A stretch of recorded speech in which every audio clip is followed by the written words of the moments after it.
nggak ikut-ikut keputusan kelompok, padahal dalam hati kamu sendiri sebenarnya nggak setuju? Atau paralel kejadian di tempat umum, banyak orang di sekitar, tapi nggak ada satupun yang maju buat bantu. Ini bukan kebetulan, ini ada penjelasan dan psikologi sosial buat nama kamu fenomena ini.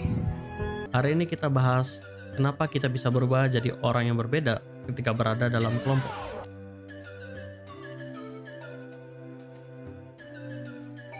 Oke, jadi gimana pendapatnya?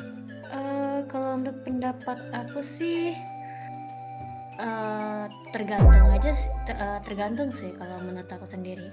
Kadang kan kalau di suatu kelompok mungkin kayak aku kelompoknya di perkuliahan, aku orangnya lumayan pasif ya, jadi aku ikut-ikut aja. Tapi kalau kayak kelompok tempat familiar, eh, aku bisa mikir atas keputusan aku sendiri. Kalonya keputusan dari mereka itu lumayan nggak akurat atau nggak sesuai dengan apa perspektif aku bisa aja menyuarakan pendapat aku secara leluasa gitu. Kalau ngomentarin atau kayak ikut-ikutan gitu juga sama, tergantung. Aku tergantung sama tempatnya. Kalau tempatnya nggak familiar sama aku, kayak tempat baru apa gimana, aku bener-bener jadi bystander aja di situ. Aku jadi aku jadi ngeliat aja gitu. Aku pengen tahu ini mau kemana gitu. Soalnya ya aku nggak ada pegangan juga. Aku ikutin aja apa kebanyakan orang gitu, soalnya ini tempat baru gitu.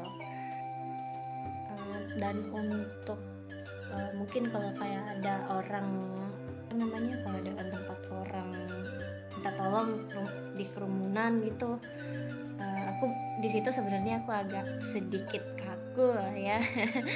Aku bener-bener pertama ngelihat orang lain dulu, ada yang mau bantu apa enggak. Kalau bener-bener gak ada yang bantu dan aku yang paling deket sama korbannya, ya aku mungkin secara insting aku langsung ngebantu korban tersebut gitu. Tapi kalau udah ada yang nolong duluan gitu, ya kecoa bisa ya aku jadi aku ngebantu juga, tapi nggak ngebantu banyak, nggak ngebantu itu nggak banyak lah ya.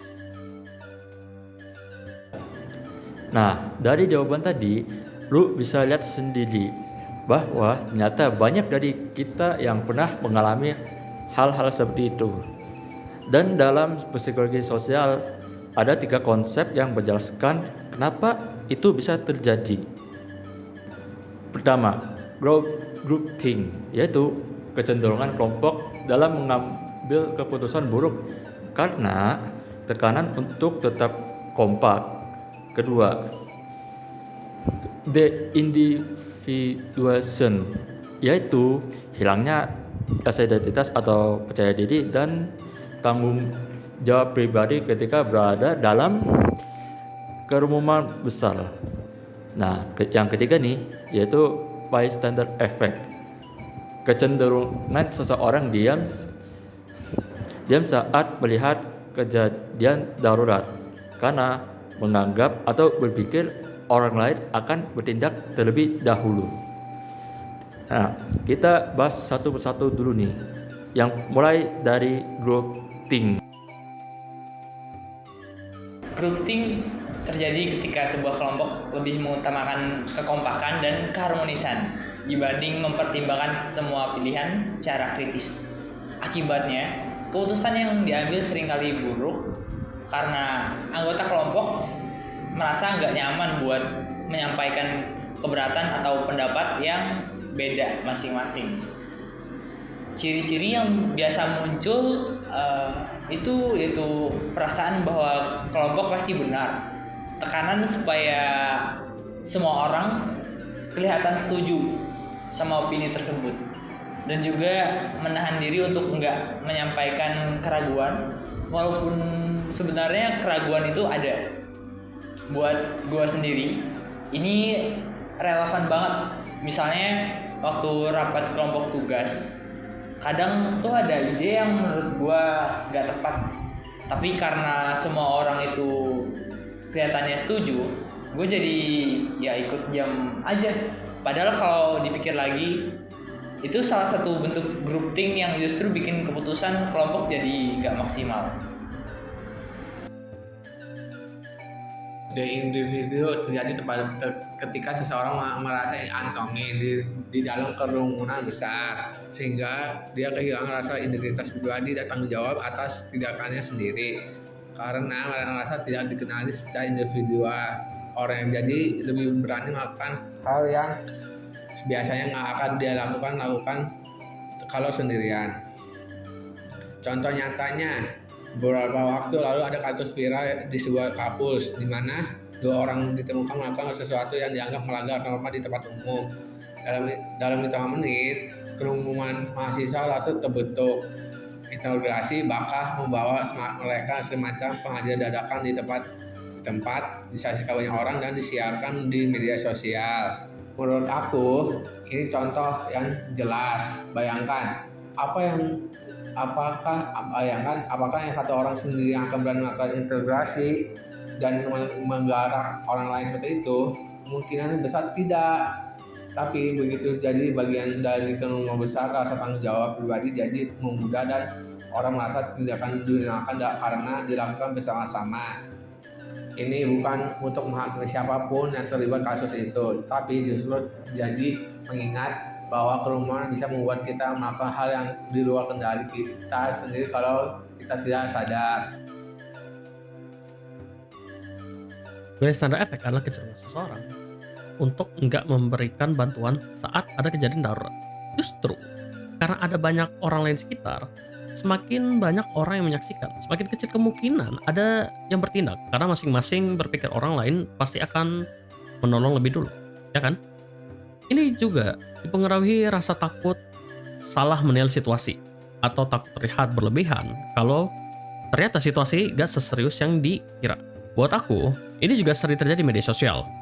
Waktu ada yang butuh bantuan atau menyampaikan sesuatu yang penting, sering banget komentar isinya cuma kirain udah ada yang bantu atau kupikir orang lain udah notice. Itu persis bystander effect, cuman ini versi digital.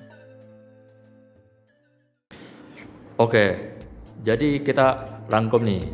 Grouping itu membuat kelompok mengambil keputusan buruk karena terlalu mengutamakan kelompok dibanding pertimbangan kritis.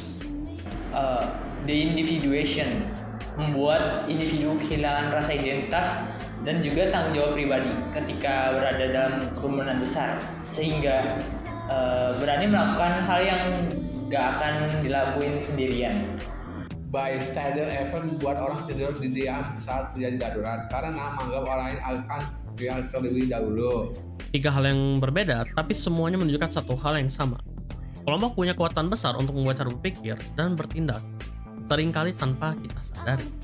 Bukan berarti kita harus selalu muncul lagi di kita sendiri setiap kali berada dalam kelompok.